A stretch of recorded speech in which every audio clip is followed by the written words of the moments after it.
Hey everyone, you're listening to the Storytime Guide podcast, where every week I discuss stuff like Aztec mythology, horror, comic books, movies, Latino representation, and folktales from around the world. In today's episodes, I'm giving you a twofer. I'm going to be telling you the story of the second son, and I'm going to be telling you the story of the battle on Serpent Hill, both of which are Aztec mythology. So sit back, relax, because it's story time. Now, the legend of the second son picks up immediately where the legend of the first son left off. Now, a quick recap. In the legend of the first son, the gods had decided to give a specific god the kind of kingship of the entire world, of that reality, of that earth, whatever you want to call it, right? That was the first son. And for the first son, Tezcatlipoca, the lord of the smoking mirror, the god of magic and darkness, and the resident edgelord, he was put in charge for whatever reason. And he created giants, and giants were good, but they were a little too lazy. Other gods didn't care, some gods did, and Tezcatlipoca cared a lot, so he started punishing them. So his brother, Quetzalcoatl, the feathered serpent, the lord of justice and wind and a whole bunch of other stuff, he stepped in and was like, hey dude, chill out. They got into a scuffle, they got into an argument, and they fought, with Quetzalcoatl, the feathered serpent, winning the battle, defeating his brother, dethroning him, taking the throne for himself. But Tezcatlipoca had one last thing that he did before he was like, oh, okay, you win, and he summoned an army of jaguars, gigantic obsidian jaguars, that destroyed the world, killed all the giants. So after that, he dips out. He disappears. We don't see from him for a little while, right?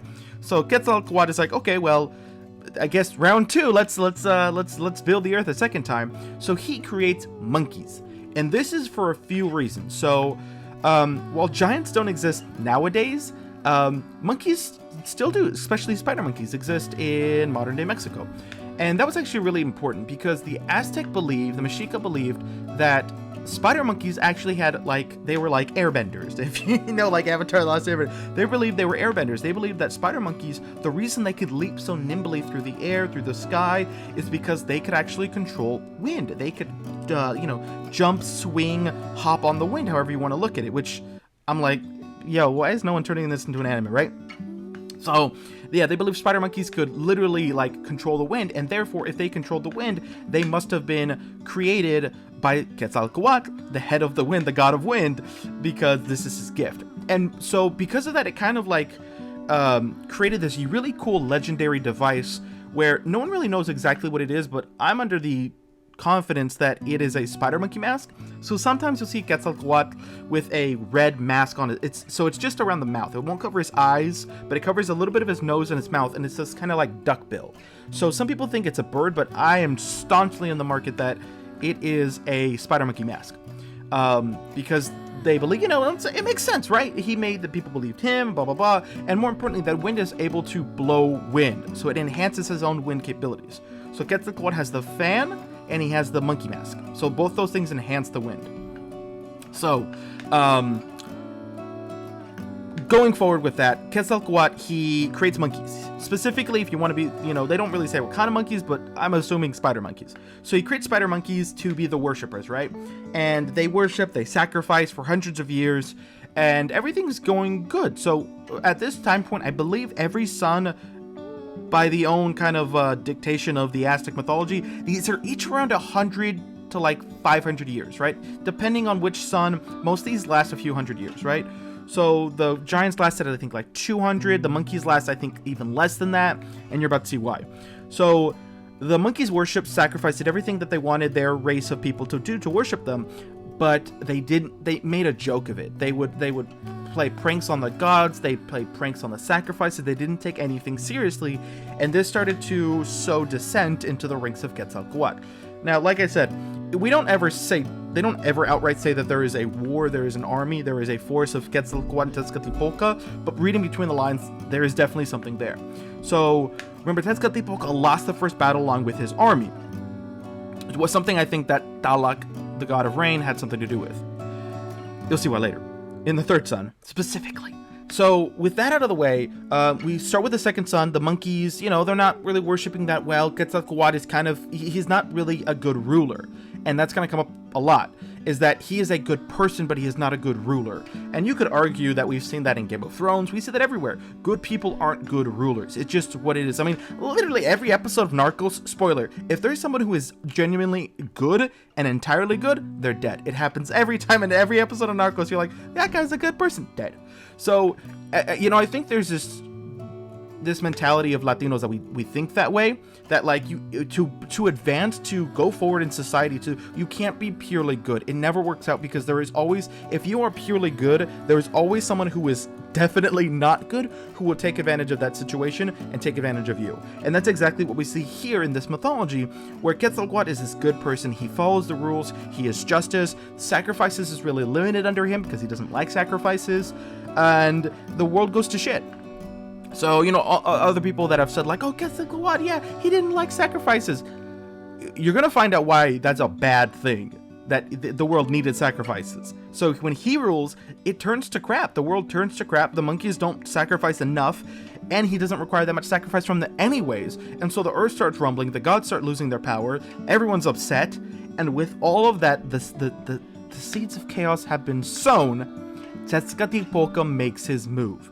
Now, once again, he is the smartest strategist in probably all of mythology. Tezcatlipoca is always there to always take advantage of the situation, and he's got patience. So he waits a few hundred years, waits for Quetzalcoatl to just fall under the weight of his own empire, right? Because you could say a lot of things about Tezcatlipoca, but his empire didn't fall apart, it was taken from him. Quetzalcoatl is not in that boat. He is not in the boat that someone's trying to take the throne from him, and that's why it's failing. It's failing because he doesn't have what it takes to be a ruler. And so, knowing that, and I think I'm just going to spoil a little bit of the fifth son right now. So, it gets revealed later on that the earth is not the earth, that there is a gigantic monster living inside the earth. Eventually, that monster becomes the earth. It's kind of wishy-washy on how this all works, but for the most part, just think of it this way. The earth is a literal monster that requires blood to live, okay? And with it not getting enough blood, it eventually gets violent. Now, we'll see the consequences of that later, but I feel like we can sprinkle that in now and just tell you that the earth is alive, it's not getting enough blood, it's angry, and it will eventually rise up. It'll rise up later, but for now, Tezcatlipoca probably knows that, and he steps in. He likely went to the other gods, he likely went to the defenders of Quetzalcoatl and was like, hey, this is what's happening, you guys are falling apart.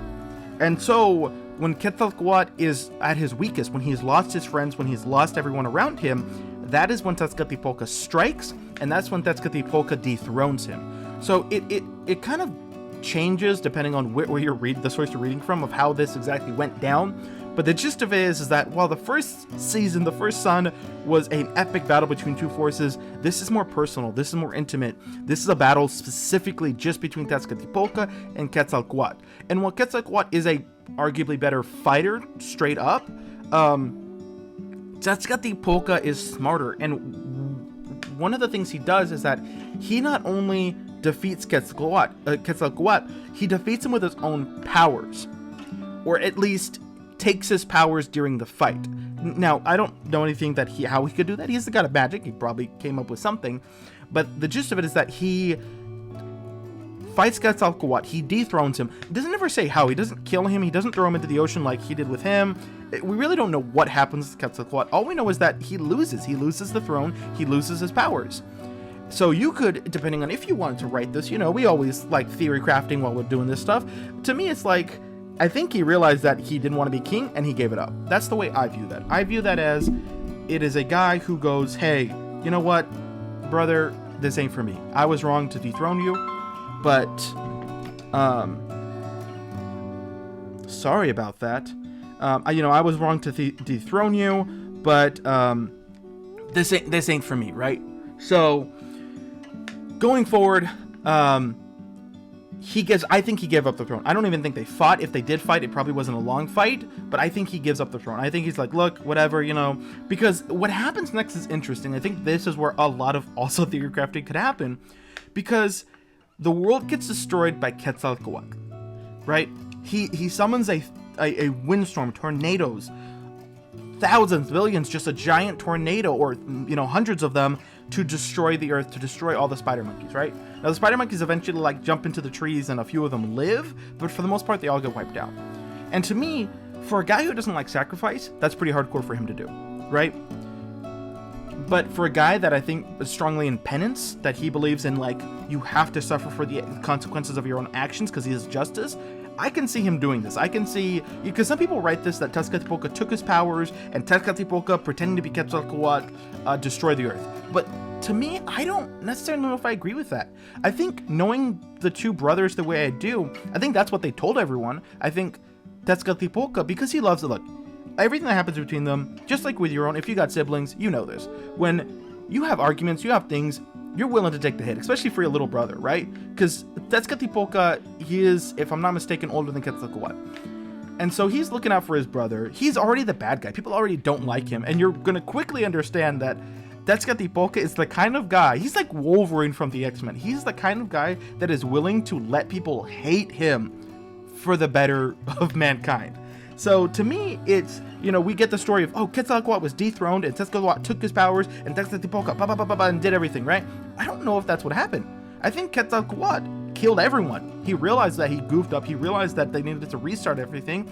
He used his powers. He killed everyone because that's justice. And then once, like, you know, someone walked up and was like, hey, Quetzalcoatl, what happened? I think Tezcatlipoca stepped in protecting his little brother and was like, yo, I did it. I took his powers. I killed everyone. And I think Quetzalcoatl was like, yeah, I guess that's what happened. Because Tezcatlipoca is that guy. He's that guy to do this. We see this multiple times, that he takes up multiple identities, multiple, you know, personas to do good things. He doesn't want people to know that he's a good person. He's the strangest guy in the, like, he's just the weirdest guy. So I think this is, you know, you could look at this as more violent, but honestly, really talking about this and looking at this, I think this is Tezcatlipoca protecting his little brother. I think this is him going, hey, Quetzalcoatl, I got you, don't worry about it. And that is how the second son ends. Now, going forward, there are 3 more sons, okay? Quetzalcoatl is the first son. No, Tezcatlipoca is the first son, Quetzalcoatl is the second son, and then we get the story of 2 new siblings, of Tlaloc, the god of rain, and Xochitl, the goddess of water. Now, even though they are the next rulers, right? I'm going to spoil that right now. Tlaloc is the ruler of the third son, Xochitl, his sister. Some people call it his wife, but I disagree with that. I think it's definitely his sister. She is the ruler of the fourth son. I'm not going to tell you the fifth son because that's a big surprise, spoiler. But the third son and the fourth son, right? So it's about those, a brother and sister, okay? But let me be clear. If you think Tezcatlipoca doesn't have anything to do with those 2 series, he definitely does. And we will get to that next time. For now, this is the end of the first part of this episode. Now we're going to jump into the battle on Serpent Hill. This episode of Storytime with Matthew Torres is brought to you by Trolley Sour Bright Crawlers. For those of you that haven't heard the legend of the Trolley Sour Bright Crawlers, let me break it down for you. It's been said that the sour gummy worms are unlike any other sour gummy you've ever tasted before. And look, I got a bag in front of me, and I gotta say, my mouth is literally watering. Why did I open this up right now? Nobody quite knows where Trolley Sour Bright Crawlers originated from, how they got their soft and gummy texture, how they got their delicious taste, but really that mystery makes them all the more delicious. And look, I just gotta say, cherry lemon, oh my gosh, one of the best candy flavors there is, the red and yellow all the way, so dang good. And now that you've heard the story of Trolley Sour Bright Crawlers, it's time to bite into something deliciously sour with a gummy body. And I gotta say, these Trolley Sour Bright gummy worms, they're exactly what you're looking for. So get your tongue-twisting, mind-warping sour thrills at Trolley.com. Continuing on with Aztec mythology, we're going to talk about the battle on Serpent Hill. This is the big battle between the god of war and the god of the moon. Now, before this, she wasn't the god of the moon, she was the god of stars and space, as in space above us, cosmos. So right off the bat, you know that this battle is going to be crazy. This is a god of war versus the god of space in a battle to the death. But why? Why did Huitzilopochtli, the hummingbird on the left, the god of war, fight his sister, Coyolxauhqui, painted with bells, the goddess of space? Why do they fight each other, right? So, it's kind of a he said, she said, literally. I mean, this is like Game of Thrones styled army kind of battling. Why did this happen? Well, so Coyolxauhqui, she is the eldest sister. She's one of the elder gods. She is one of the gods that's been around. She was likely in the first sun. And she is not a nice woman. I mean, I don't know how else to put this. She's mean. She's probably Tezcatlipoca's right-hand man. I feel like that justifies everything that has to be said about her. She's on Tezcatlipoca's side. So her name is painted with bells. She is very, very beautiful. She is said to have control over space and the stars.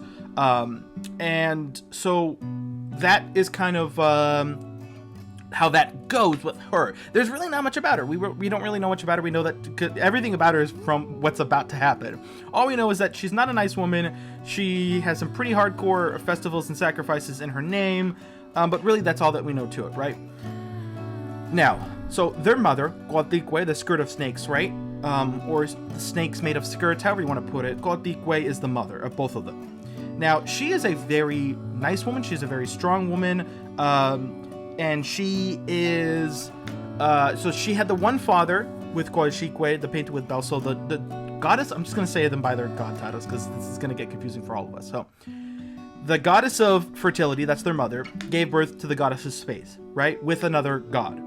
However, when it came to the god of war, Huitzilopochtli, she did not do that. Now, she claims that a hummingbird feather landed on her stomach and magical powers, and that became Huitzilopochtli. She got pregnant from that and she gave birth. Now, you can understand, even in mythology and gods and magic, why her daughter, painted with bells, the goddess of space, was like, nah, who did you screw? Who did you cheat on our father with? And she's like, I didn't know a hummingbird feather was magic. So her daughter is pissed. She's like, you embarrassed us, you embarrassed our father, you embarrassed me. And so she has this army of 400 star soldiers. Now, there's nothing unique about any of them. Just understand that there's 400 demigods with insanely strong powers, right? So that's her army. The goddess of space has 400 star warriors, and they're pissed that their mother made a fool of them. So the goddess of space, painted with bells, Coatlicue, she decides to march on Serpent Hill. That is currently where Coatlicue is, her mother. That's where she lives. She lives on Serpent Hill, and she has given birth to Huitzilopochtli, right? Now, it depends on where this is where things get complicated, right? You know how sometimes gods are birthed and they're just grown men? That's one of these instances. If you want to make it more fantasy, more realistic, if you're doing like a fantasized Game of Thrones kind of, I would say give it time. Because what happens next requires that Huitzilopochtli is older. So you could say that Coatlicue, that she was young and kind of just bid her time and built up her army while her little brother grew older. And one of the things that's really important for this, so this doesn't get discussed in his mythology, but we know from a different mythology about the Shoal, or the Xiuhkuat. Xiuh, I believe it is. The Xiuhkuat. So it means, Xiu means fire, it means lightning, it means comet. It is, and Kuat means snake. So it's like fire snake, comet snake, lightning snake, however you want to view it, right? It is this blue mace that looks like a snake, and it is one of the strongest weapons in all of Aztec mythology. So we know for certain that Quetzalcoatl gave that to Huitzilopochtli. And we know that Huitzilopochtli used that weapon to kill his sister. Spoiler alert. So it doesn't really make any sense that Huitzilopochtli was straight out of her womb and then went into a battle, because where did Quetzalcoatl come into play into all of this? It doesn't make any sense. So Quetzalcoatl must have, at some point after he was born, but before the battle, given him this legendary weapon. And you could argue why he would do that. Now, my understanding of this is that Coatlicue, because she is the friend of Tezcatlipoca, the way I view it is this is why I think this is happening the second time. So Quetzalcoatl is in charge. He just dethroned his brother. There's rumblings that she's not technically his sister, but she's kind of his sister, the Coatlicue, that there's rumors that she got pregnant from an illegitimate source, and her daughter wants to kill her brother, right? So Quetzalcoatl is getting involved in this, and he either creates this weapon or uses this weapon, or any capacity, to give it to Huitzilopochtli and says, hey, this is going to help you. And help him it does. Because when it comes to the Xiuhkuat, it can do a few things. It can breathe fire, it apparently is so sharp it can just cut limbs off anyone, including gods, and it can turn into a freaking dragon.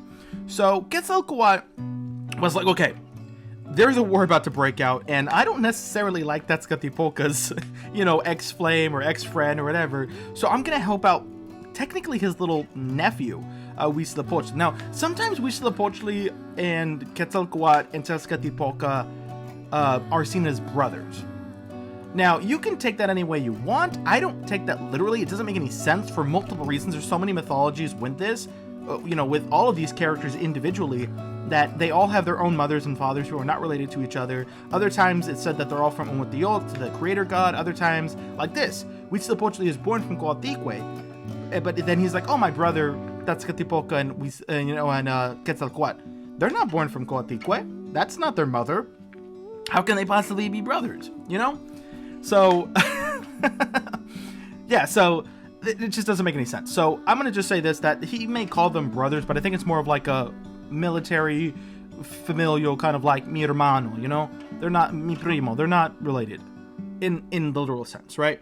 So Huitzilopochtli becomes this legendary warrior. Even from birth, man, he is this, just his whole life, he is a warrior. So that's how I view it. I know they say like he jumped out and he was in gear. I don't believe that for a second.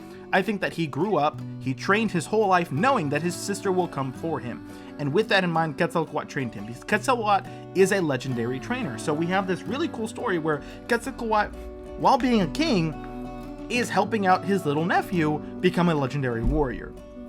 And he gives him this weapon, and it's like, hey, this is a legendary weapon, hold on to it. And it becomes synonymous with Huitzilopochtli, despite the fact that he didn't make that, it was given to him, and yet that's his weapon, the Xiuhua. So, so eventually, shit gets rolling, man. The fight starts and it don't stop. So, Huitzilopochtli is ready for this. He is on Serpent Hill when his sister, Coyolxauhqui, the painted with bells, the goddess of space, she invades her brother's fort, right? She invades her brother's castle, the Serpent Hill, and so begins the battle on Serpent Hill. And to say that it was a fair fight wouldn't be accurate. Supposedly, his sister bit off way more than she can chew, and there's a reason that he became the god of war in this moment. This was the moment where he proved his worth, and he supposedly single-handedly, though if you're writing this as a story, I'd probably say probably an army, but he definitely led it. He brutalized everyone. I mean, how hard is it not when you have a freaking dragon, right? So, like, to me, the way I theory-crafted this is magic stuff, the way I'm seeing this is that mace was probably also a whistle that was able to call a dragon, and he jumped on that dragon and just brutalized everyone, and when he hopped off the dragon, he beat the hell out of everyone with that weapon. So, I would say that that's probably what happened, if you want to be more like, Game of Thrones-y for it. Regardless, he wins the battle. Not only does he win the battle, so... This is so messed up. So somehow with that mace, right, he's wielding a hammer. He cuts his sister into pieces. Now, from my understanding, he had already beaten her at this point. So he won the war. But as punishment for like, hey, I literally lived my whole life in fear of you. And I guess at this point, he's probably mad because this was not a close fight. He probably had this battle that he literally has been training for his whole life, that his uncle had to train him and had to look out for him, that he has been on his edge, that he was born with this chip on his shoulder, this weight on his back of going, one day you will have to kill your sister or she will kill you. And he trains his ass off. And eventually when this battle comes, it's not even close. It's not the legendary battle he waited for. It's a battle that is completely one-sided, mostly because of a dragon. And his skill, he overtrained for this, bro. He was grinding, and he's like, I got this. And he's like, all right, I'm level 50, let's do this. And he goes in, his sister's level 20, and he's like, wait, did I overtrain for this? And he brutalizes her. He wins that war. It's not even close. From pretty much every mythology says it was not a close battle. He just absolutely destroyed his sister. And then cuts her into pieces. He cuts her arm off, cuts her head off, cuts her other arm off, cuts both her legs off, right? And then he throws her onto the moon, and he makes her the moon. So there's this, just as a side, because we see this in The Moon Knight by Marvel Studios, that they say that that Coyolxauhqui is the goddess of the moon. She's not necessarily, that she is the moon. That's untrue, because we'll see later on that there is someone who becomes the moon. So it's a little hard to say that, well, she becomes the moon, he cuts her into pieces and makes her the moon. Well, can he though? Because later on someone else becomes the moon, so take this as you will. Regardless, he cuts her into pieces, he throws her into space, and is like, enjoy, I never want to see you again. And for the most part, he never sees her again. He won the battle, that's the end of that. So I would say Game of Thrones style, he probably kills the shit out of his sister, and then he chases her army. That's why I was giggling a little earlier, because it's just like, he kills his sister, and then he's like, so everyone starts running, and he's like, no, you don't get to run from me. I feared you guys my whole life. You don't get to run. And he chases them and kills all of them. He hunts all 400, the warriors down, and he kills all of them. Oh, I love Huitzilopochtli. He's so insane. Now, at some point during this fight, we don't know for certain, but there is another god of war. There's actually a lot of Aztec gods. A lot of them have the subtitle of being a god of war. Huitzilopochtli is the god of war, but a lot of them are gods of war themselves. And one of those is Tezcatlipoca, but he doesn't go under Tezcatlipoca. Well, Tezcatlipoca is a god of war. There is another form that he takes, so there's two forms. There is the young hero, and there is, what is it? I forget. I think it's called like the Reckoning. This is what he calls himself. So the young hero is there to lead younger heroes into combat and protect them, and the Reckoning is there when just genocide happens. When it's just like a one-sided battle, that's when like the Reckoning's there, right? So you have these two versions of Tezcatlipoca, and it's my belief that Tezcatlipoca was definitely 100% in this fight. That he was there fighting with Huitzilopochtli, which is funny because Coyolxauhqui would definitely be on his side, yet we know later on that Tezcatlipoca and Huitzilopochtli were bros. They have so many adventures together, just the two of them. It's really, it would be absurd if Tezcatlipoca wasn't in this battle, because he wasn't doing anything else. I don't think this thing with him and his brother and the rulers happened yet. I think that came after this. Or it could have come before, but regardless, for Quetzalcoatl to give him such a legendary weapon that he's known by, and yet Huitzilopochtli has no connection to Quetzalcoatl, and yet he loves Tezcatlipoca, it makes you wonder what's going on with that, you know? Because you have your one uncle who trains you and, gives you a weapon, and you're like, thanks, uncle, thanks, Theo, But he doesn't ever connect to him. They don't go on adventures together. They never have any single stories together. The only story they have is when he gives him this weapon. Yet Tezcatlipoca, the bad uncle, is to me, the way I view this is that, yeah, Quetzalcoatl probably trained him and did all this stuff, but when he wasn't training, he was probably hanging out with Tezcatlipoca, learning from him how to, I guess, be a man, how to grow up, and how to get his personality from. So, because Huitzilopochtli is that kind of guy. He's not necessarily he's not a hero like Quetzalcoatl. There are moments where him and Tezcatlipoca just kill people for the fun of it. And that's why I argue the whole hummingbird of the left, tends to be the dark side, the messed up side. So the way I view it is that he's the dark side of a warrior. He's the dark side of a hummingbird. He's the brutality of war. And he probably learned that from Tezcatlipoca. So with all that being done, that's how the story ends. Coatlicue, his mother, is protected. Coyolxauhqui, painted with bells, his sister is killed. And now that I'm thinking about it, it makes sense for Tezcatlipoca to probably get involved in this with Huitzilopochtli's side. Because if Coatlicue is his sister, if Coyolxauhqui, so if the goddess of space is the daughter of the goddess of snakes, and the goddess of snakes is the god of magic's sister, why would Tezcatlipoca support Coyolxauhqui? You know what I'm saying? I mean, he probably gave her some magic or something, but at the end of the day, why would he support his niece who's trying to kill his nephew and his sister, right? It doesn't make any sense to me. So I think if we're going to really Game of Thrones this up, Tezcatlipoca probably chained Coyolxauhqui, his niece, and he probably loved her. And then when she's like, I'm going to kill him, he's like, oh, you know what? Not really down with you killing my sister and your brother. I actually like the both of them. She probably was like, screw you, uncle, I don't care. And he's like, okay, all right, see what happens. Fuck around and find out. So that's how that story ends. We know that eventually after this moment that that Tezcatlipoca, the god of magic, and Huitzilopochtli, the god of war, go on a lot of adventures together. And they even go after Quetzalcoatl. So I think at some point, I don't know, like I said, I want to hear it in the comments from you guys. What do you think happened? Because to me, it's like he gets trained by Quetzalcoatl. Like, Quetzalcoatl is looking out for him. But he literally, spoiler, and I'll do a whole episode about this, he literally goes to, like, the capital city of Quetzalcoatl and kills it for funsies with his uncle. But he knowingly does this. So I'm like, what could he have done to really, like, just disrespect his brother like that, you know? So that's the end of the story. That's the end of the podcast. I hope you enjoyed the video, everyone. I hope you enjoyed listening to this. If you have any questions, concerns, feel free to message me. Feel free to shout it out to me in the comments. If you are interested in what's going to happen in the third son, fourth son, stay tuned. We'll be doing this every week. I'll try to get the third son out to you before the end of the week, but we'll see what happens. Regardless, stay tuned and have a magical day, everyone.